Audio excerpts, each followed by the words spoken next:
So what's going on, everybody? My name is Jordan Timmers, also known as Psyche, and I rep the Northwest Shuffle movement. Today I want to talk about some concepts and to use my boy Einstein here to kind of explain those concepts. So you guys may be wondering why I'm using a picture to explain dancing. Well, I believe there's a lot to learn in the world to be able to conceptualize certain things that you can add to your dancing. For example, in this picture you have a lot of lines that are curvy, that are straight. You have a lot of different colors that are lighter, they're darker, and also there's depth, right? There's things that stick out, such as his nose and his eyes sinking. As a dancer, there's a lot of things you can learn from that and allow to resonate with and how you move your body. So first things first, I want to talk about the colors here. You have light colors and you have dark colors. Now when I look at this, the way I want to conceptualize it with my dancing is the idea that, you know, the darker colors kind of bring off this powerful vibe. The lighter colors bring off, you know, a floaty, more free vibe, right?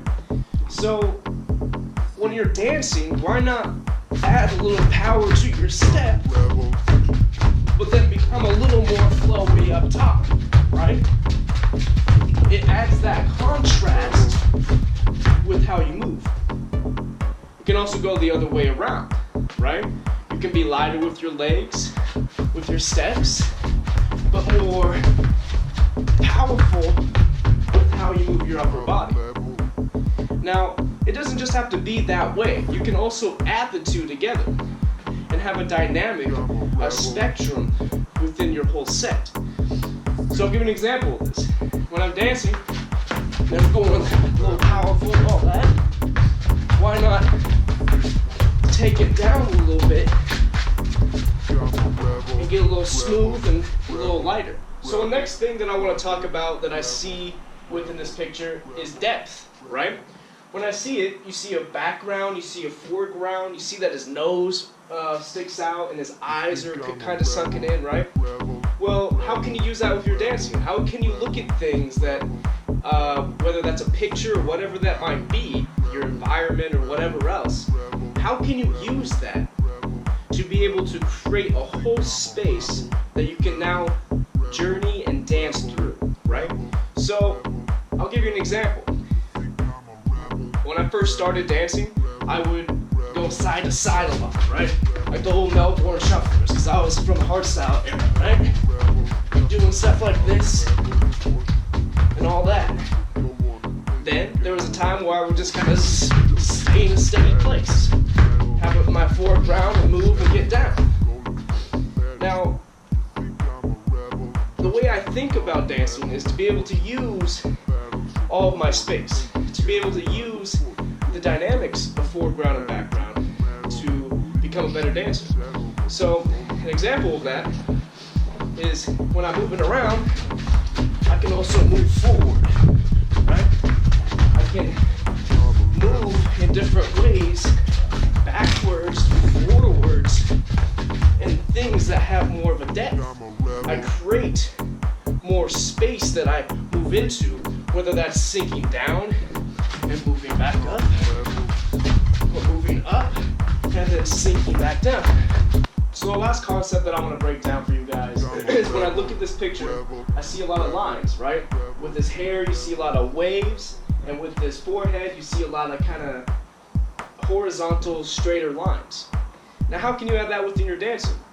Well, when I'm dancing, I don't look at my body as just like this, you know, this entity that's just like, you know, there's no angles, or I'm not thinking about, you know, where to move and whatnot, right?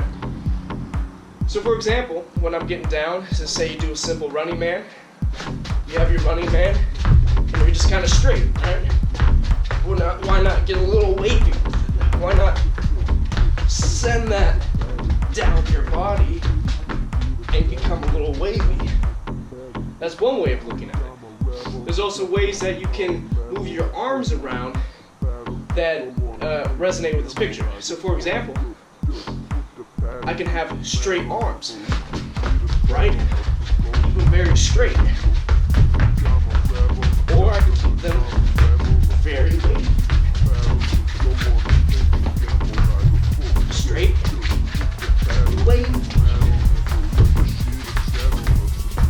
basically that's it. There's a lot to learn from the world and different art styles that you can add to your dancing. Of course, this is more of a conceptual piece, and the motive of this lesson was basically to get you to see the world a little differently.